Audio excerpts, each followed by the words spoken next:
రైతు సంక్షేమానికి, రాష్ట్ర ఆర్థిక ప్రగతికి కీలకంగా నిలుస్తున్న వ్యవసాయ శాఖకు 2025-26 వార్షిక బడ్జెట్లో మొత్తం 12,401.58 కోట్లు ప్రతిపాదిస్తున్నాం.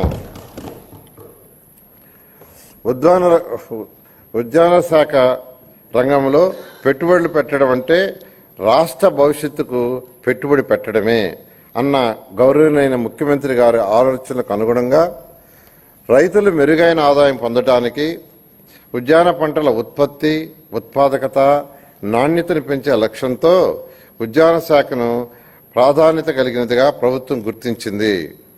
రాష్ట్రంలో ఉద్యాన పంటలు 45.57 లక్షల ఎకరాల సాగుతో 365.92 మెట్రిక్ టన్నుల ఉత్పత్తి నమోదైంది.